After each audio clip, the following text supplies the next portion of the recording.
Hey there. Subscribe to my channel. And also press this bell icon.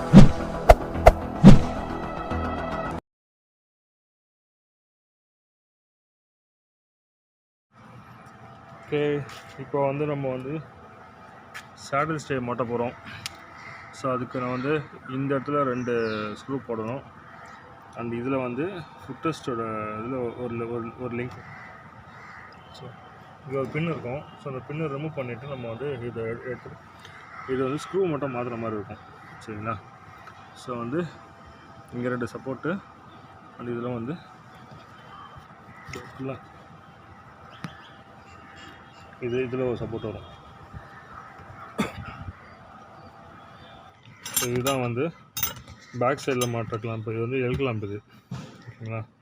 So வந்து ஒரு வந்து S bend right சைடில் வந்து right side silencer போர்டில் வந்து ஃபிக்ஸ் ஆகும். அது ஸோ எங்கன்னா இதுதான் வந்து சைலன்சர் ஃபிக்ஸ் ஆகும். இது வந்து இந்த சைடு வந்து சேடலில் மாட்டுற மாதிரி இருக்கும். அண்ட் இது வந்து லெஃப்ட் சைடு. இது வந்து ஃபுட்ரஸ்க்கு அடியில் வந்து ஃபிக்ஸ் பண்ணுற இடம் அது. ஸோ இது வந்து சேடலில் மாட்டுற சைடு. ஸோ வச்சுருங்க. இதுதான் சேடில் ஸ்டே. ஓகேங்களா? இது வந்து லெஃப்ட் சைடு. ஸோ இந்த ஆங்கிளில் ட்விஸ்டாக இருக்கும் அது. ஓகேங்களா? இப்படி ஸ்ட்ரெயிட்டாக வச்சு பார்க்கும்போது இது வந்து லெஃப்ட் சைடில் ட்விஸ்டாக இருக்கும். இது வந்து ரைட் சைடு.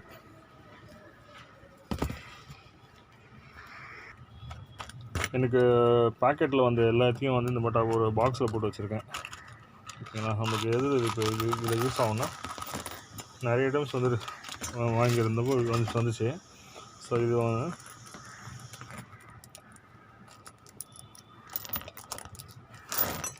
ஸோ இது 4 ஐட்டம் யூஸ் ஆகும். அப்புறம் இதில் வந்து சேடலில் ஃபிக்ஸ் பண்ணுற இடம் அது. இதில் இந்த லெஃப்ட் சைடு 2 ரைட் சைடு 2 வரும். ஸோ இப்போ போய் மாட்டலாம். ஸோ இது வந்து பைக்கில் வந்த டூல் கிட்டு. ஸோ இந்த ஸ்பேனர் இந்த நெட்டு வந்து ஆக்சுவலாக வந்து 12-13 நெட்டு வரும். இந்த 12-13 நெட்டு வந்து இந்த டூலில் வந்து மேட்ச் ஆகுது. ஓகேங்களா? ஸோ நம்ம வந்து இதுக்கே வந்து இதிலே யூஸ் பண்ணிக்கலாம். ஓகேங்களா? இது வந்து 5 mm அலங்கி. ஓகேங்களா? 5 mm அலங்கி. அப்புறம் இப்படி தான் வரும்.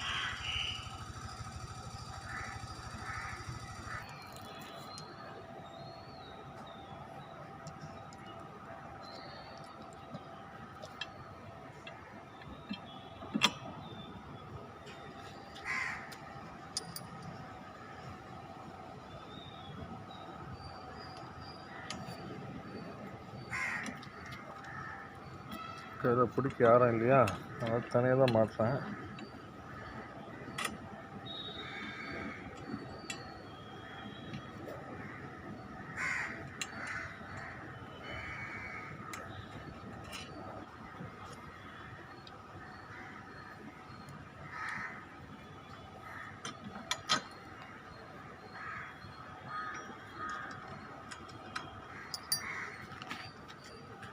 ஸோ ஸ்பேனர் வந்து பேக் சைடில் பிடிச்சிக்கிட்டு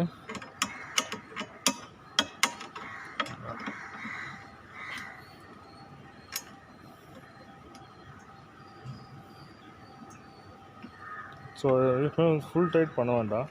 சும்மா ஜஸ்ட் நார்மல் டைட் இருந்தாலே போதும்.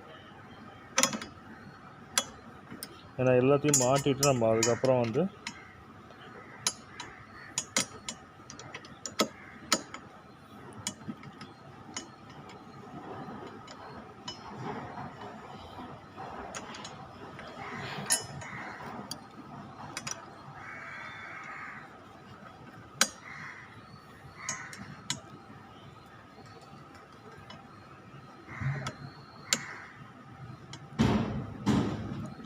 ஸோ நாம இந்த டைட் வச்சா போதும். சரிங்களா?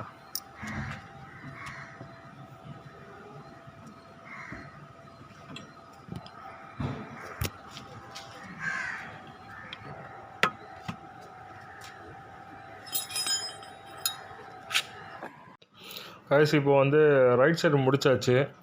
இப்போ லெஃப்ட் சைடு ஸ்டார்ட் பண்ண போகிறோம். அதுக்கு முன்னாடி வந்து அந்த மட்கார்டு கிட்ட அந்த கிளாம்பை ஃபிக்ஸ் பண்ணிக்கலாம். ஸோ அந்த கிளாம்பை ஃபிக்ஸ் பண்ணுறதுக்கு நம்ம தேவையான டூல்ஸ் வந்து 10-11 ரிங்ஸ் பண்ண தேவைப்படும். 10x11 இருக்கும் ரிங்ஸ் பண்ண தேவைப்படும். ஸோ வந்து நெட்டை வந்து லூஸ் பண்ணிவிட்டு அந்த நெட்டை வந்து பத்திரமா எடுத்து வச்சுக்கோங்க. நமக்கு திருப்பியும் அந்த நெட்டு போட்டு தான் நம்ம லாக் பண்ணணும். சரிங்களா? இப்போ நம்ம கிளாம்பை வந்து பொசிஷனில் வச்சு சப்போர்ட்டுக்கு வந்து நம்ம அந்த சேடல்லையே லைட்டாக வந்து ஒரு ஸ்க்ரூ போட்டு டைட் பண்ணியிருக்கேன். லைட்டாக ஹேண்ட் டைட் வச்சுருக்கேன். இப்போ வந்து கரெக்டாக அந்த ஹோல்ஸில் மேட்ச் பண்ணி வந்து நம்ம வந்து அந்த ஸ்க்ரூவை வந்து டைட் பண்ணோம். கொஞ்சம் வந்து கொஞ்சம் லூஸாக டைட்டாக இருக்கும். அதுக்காக தான் நான் முன்னாடி வந்து சேடலை வந்து நான் வந்து ஃபிக்ஸ் பண்ணும்போது லூஸ் பண்ணி வைக்கணும்னு சொல்லியிருந்தேன், ஃபுல் டைட் வைக்கக்கூடாதுன்னு. இப்போது வந்து ஸ்பேனர் யூஸ் பண்ணி லைட்டாக வந்து ஒரு ஆஃப் த்ரெட் உள்ளே இறங்குற மாதிரி வந்து டைட் பண்ணி வைக்கணும்.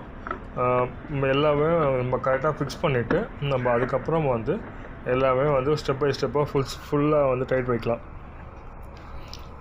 இப்போ லெஃப்ட் சைடில் வந்து அந்த ஃபுட்ரெஸ்ட்டோட காற்று பின் ட்ரோ பண்ணோம். அந்த காற்று பின்னோட கீழே வந்து நெட்டுலாம் இருக்காது, ஜஸ்ட் ஒரு பின் தான். நீங்கள் இப்போ எக்ஸாம்பிளுக்கு வந்து ஃபேன்லலாம் பார்த்துருப்பீங்க, மேலே வந்து ஒரு நெட்டு போட்டு ஒரு ஹோல்ஸில் வந்து ஒரு கம்பி போட்டு முறுக்கியிருப்பாங்க. ஆக்சுவலாக வந்து நெட்டு இருக்காது, வெறும் வந்து வாஷரும் கம்பி போட்டு தான் முறுக்கியிருப்பாங்க. ஸோ அதை வந்து லைட்டாக வந்து நம்ம ஸ்க்ரூ வச்சு லைட்டாக வந்து கொஞ்சம் எடுத்து நம்ம வந்து அதை வந்து எடுக்கணும். எடுத்துகிட்டு அங்கே வந்து ஒரு பெரிய சைஸ் போல் நெட்டை வந்து உள்ள இன்சர்ட் பண்ணுற மாதிரி இருக்கும்.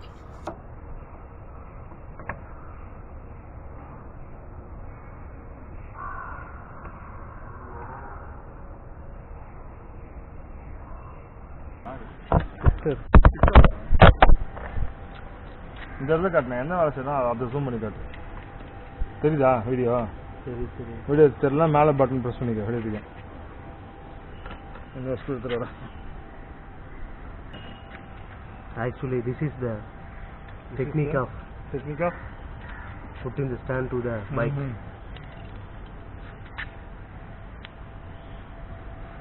We have 5 mm.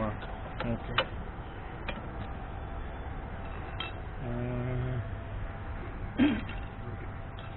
அந்த சைடு வா.